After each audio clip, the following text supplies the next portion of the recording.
Je vous présente Claire, Enchantée. qui habite à côté de Beauvais. Donc c'est le département de l'Oise. 60. Voilà. Exactement. Et qui est donc membre de la formation Tori. Claire, tu nous racontes un peu pourquoi tu as décidé de faire cette formation? Comment t'en es venue? Eh bien, j'ai commencé il y a 2 ans par une formation de restaurateur de meubles dans l'Oise aussi.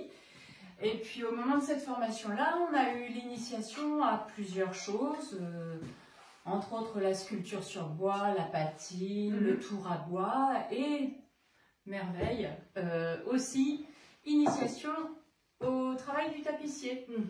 Donc j'ai fait avec un tapissier d'Amiens un repose-pied en... Damien, c'est pas son prénom, c'est de Amiens. De Amiens. C'était Madame Stéphanie, mais de Amiens. Donc le repose-pied que je t'ai montré en crin ressort. Et puis elle nous a fait faire aussi un bridge mousse. Voilà, et ça m'a beaucoup plu. Donc à côté de chez moi, il n'y avait pas d'école, de formation assez près, comme voilà, les enfants dépendent un petit peu de moi. Et en cherchant un peu sur internet, je voyais YouTube, Cécile par-ci, Cécile par-là. Elle a l'air bien sympathique cette Cécile. Et voilà, je me suis intéressée à ta formation. Et en fait, ça correspondait à mon mode de vie d'aujourd'hui. Et j'ai pas été déçue après quand j'ai vu tous les cours, formation complète. Et quand j'en parle autour de moi, bah oui, mais comment tu vas faire ta micro-entreprise et tout, ne vous inquiétez pas, il y a le marketing, j'ai même de quoi faire mon logo. Voilà. Et du coup, avant tout ça, tu faisais quoi? Ah, bien avant tout ça, je prenais soin des gens et pas des meubles. D'accord. J'étais infirmière. Voilà, j'étais infirmière et j'ai travaillé à différents endroits, dans le public, dans le privé, dans des hôpitaux, maisons de retraite comme crèche. J'ai fait les extrémités de la vie. Tout était super intéressant, mais au bout de 22 ans, on est un petit peu fatigué physiquement, moralement. Et en fait, j'ai toujours aimé bricoler, avec des guillemets, et j'ai toujours aimé restaurer des meubles. Et j'avais aussi refait des fauteuils, enfin juste changer le tissu. Et je trouvais ça génial, mais jamais je me suis dit je pourrais en faire mon métier. Alors que j'aurais dû y réfléchir un peu plus, mais non. C'est mon parcours de vie et c'est très bien comme ça. Donc là, vraiment, je suis contente et j'ai la grande chance d'avoir un local grand, lumineux, c'est beau. Vraiment beau. Isolé et chauffé, donc ça tombe bien. Et tu as déjà des demandes de gens qui ont des choses à faire? Alors, oui, j'ai des demandes, mais aujourd'hui, c'est beaucoup des demandes de fauteuils qu'on n'a pas besoin de faire tout de suite pour le CAP. D'accord. Donc, je leur ai dit oui, mais enfin, c'est bien, ils m'ont tous dit, c'est pas urgent.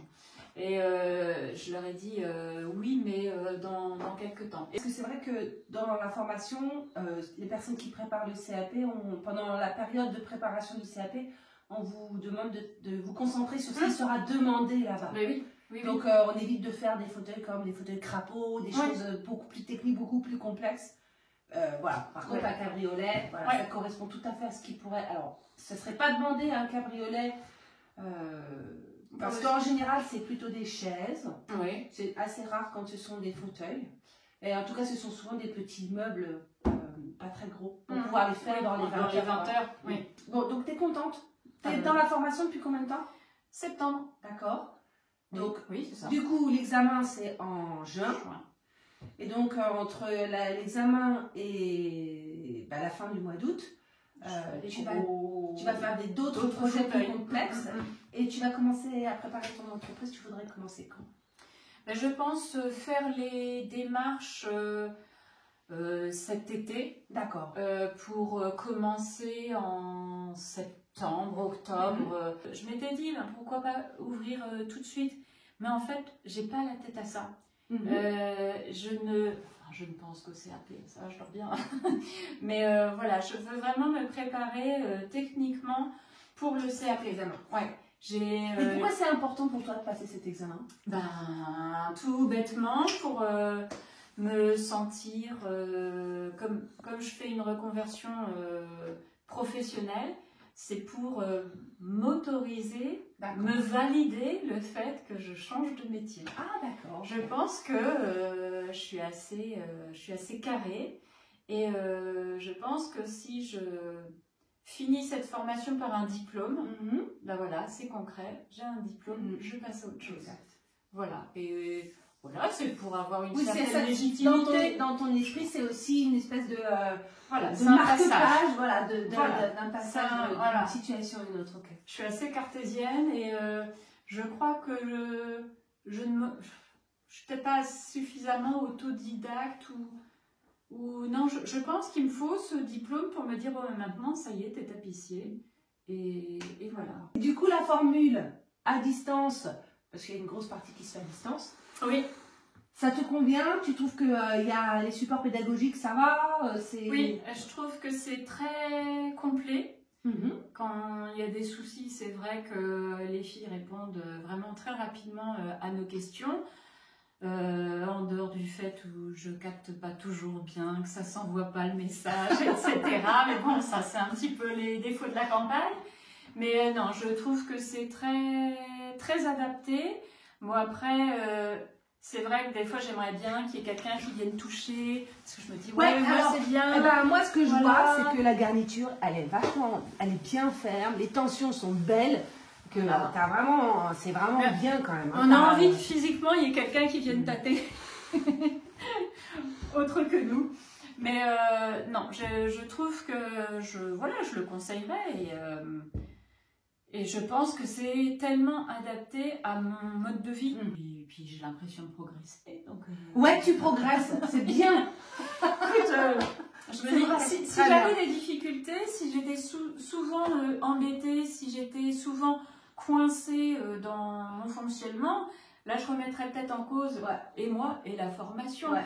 Mais là, je vois bien, des fois c'est pas très joli, donc je recommence de moi-même. Des fois j'ai l'impression que c'est joli et puis Séverine ou Florence me disent on va corriger. Moyen, on va corriger. Ouais. Donc je refais aussi. C'est vrai que j'ai l'impression de ne pas avoir fait beaucoup de fauteuils. Mais finalement, avec tout ce que j'ai défait et refait, c'est des exercices, hein, en fait. C'est vrai que le fait de faire comme notre méthode, en fait, oblige à vraiment défaire et refaire plusieurs fois certaines étapes. Oui. Parce que comme vous êtes toute seule devant votre travail, nous, on vient, on vous corrige comme ça. Et souvent, il faut refaire. Et donc, c'est vrai que ça... C'est assez intéressant aussi, cette manière de devoir reculer pour réavancer. Et ce qui est bien aussi, je trouve, c'est que de vous envoyer les photos, nous, on a tout le temps le nez dessus, tu vois. Alors, on va mettre les semences, on a le nez dessus, on se dit, bon, bah ça y est, ça j'ai fini, la mise en blanc est faite, hop, je prends en photo, j'envoie. Puis au moment où tu envoies, tu dis, oh, bah c'est pas droit, oh, bah... Et c'est au moment où, c'est quand tu vois ton truc sur la photo, même si des fois tu prends du recul, je trouve que quand tu fais la photo et que tu l'envoies, tu dis, oh ben mince, avec la lumière, il faut qu'il y ait une bosse. Et là, ça ne manque pas les filles qui disent, ah ben t'as une bosse, ah ben oui. Et le fait de prendre en photo son travail et de le montrer à quelqu'un d'autre, je trouve que ça te donne aussi cette position de recul qui fait que voilà, ou alors c'est bien. Ou alors, ben, tu te rends compte qu'il faut reprendre ton truc. Donc ça, c'est un conseil que tu pourrais donner aux gens en général, de prendre en photo ce qu'ils ont à faire, de le montrer à quelqu'un et du coup, tu commences à regarder les choses d'une autre manière. Je trouve que tu regardes d'une autre manière la photo et l'objet directement. Okay. Et ouais, ça c'est bien aussi. Tu as fait donc la formation de tapisserie en train, la formation de restauration de meubles, et donc ton objectif c'est de combiner quand même les deux. Donc dans la restauration de meubles, tu as notamment appris à faire des vernis, à faire du plaquage un peu, si j'ai bien compris. Alors j'ai appris à faire du plaquage, mais j'ai pas eu l'occasion d'en faire vraiment sur les meubles. J'ai appris à faire des greffes. Oui, voilà, c'est ça. Meubles. Notamment des greffes. Donc par exemple pour la tapisserie de siège. Pour la tapisserie de siège, ça peut être super intéressant de savoir faire des greffes. Donc, pour les gens qui ne savent pas ce que c'est, tu leur expliques? Eh bien voilà, sur ce fauteuil, exactement, qu'il faut que je refasse le gainage. Voilà, il y avait une partie qui était complètement morte. Et d'ailleurs, je Je suis pas allée plus loin que cette partie-là, mais j'aurais presque pu. Du coup, j'ai remis une pièce de bois.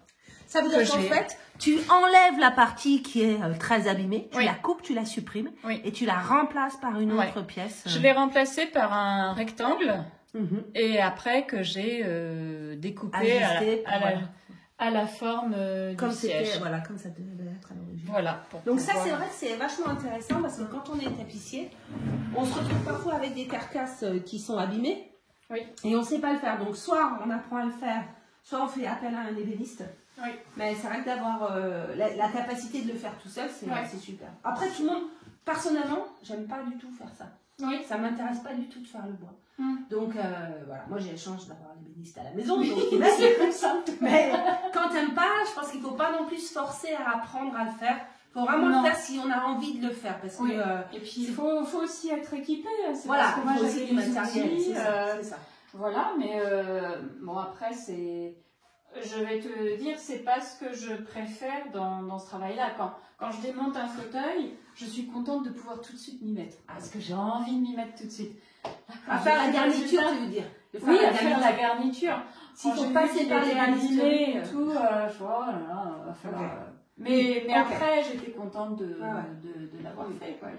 Bon, Claire, ce qu'il en est. Merci de nous avoir accueillis. Mais de rien. Alors, tu as donc reçu toi aussi ton petit paquet cadeau pour faire l'épreuve de CAP blanc.